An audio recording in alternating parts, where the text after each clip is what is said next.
So, heavy metals in industrial water? That's a big deal.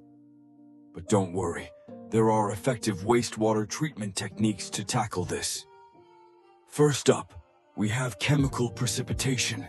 It's like a magic trick for metals.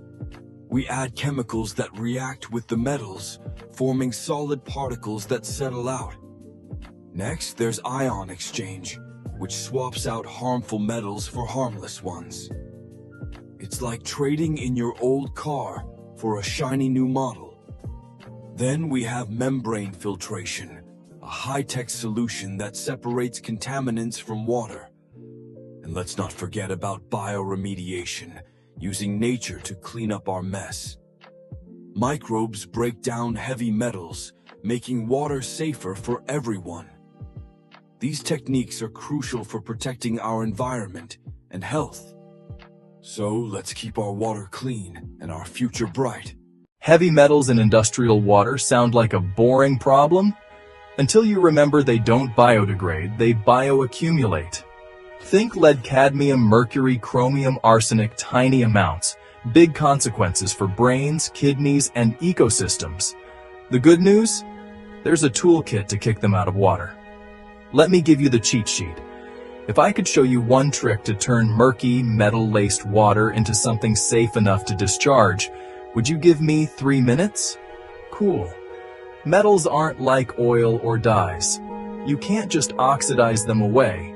They're ions, dissolved, sneaky, and persistent. So you need to either convert them into something that won't dissolve, or grab them so tightly they can't go anywhere. Solution menu. Chemical precipitation. Add a base like lime caustic to form metal hydroxides that settle as sludge. Cheap, fast, scalable. Great for high concentrations. Downsides. pH control is fussy. You end up with sludge that's basically a toxic pudding you must dispose of right. Sulfide precipitation. Use sodium sulfide DTCs to make super insoluble metal sulfides. Better for soft metals like copper, cadmium.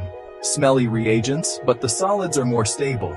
Coagulation, flocculation. Throw in iron salts, aluminum salts, polymers to sweep fine particles and some metal complexes into big flocks.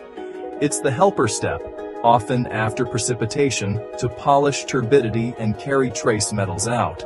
Adsorption. Activated carbon biochar zeolites engineered media latch onto metals. Simple columns, low footprint, great for polishing to low ppb. You replace or regenerate media when it's full. So good for low to moderate loads. Ion exchange.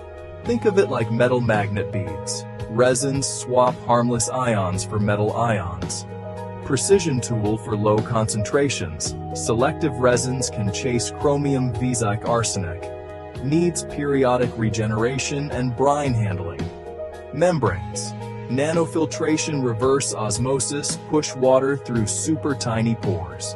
They reject most metals and pretty much everything else. Amazing effluent quality but higher energy, fouling risk, and a concentrate stream to manage.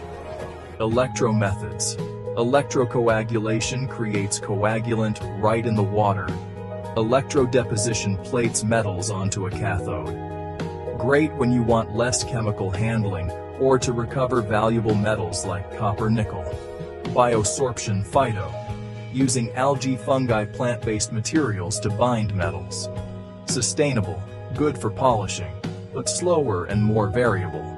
Nice as part of a green finishing step. How to choose. Start with your metal list, pH concentration, and discharge limits. For high loads, precipitation, coag, floc, clarification.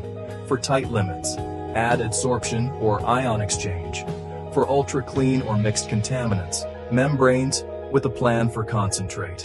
If you can recover value, go electro or selective ion exchange. Final tip. Treatment trains win. pH adjust, precipitate, settle, polish, and monitor. Do jar tests before scaling. Metals don't give up easy, so make the chemistry do the heavy lifting and keep your water and community safer.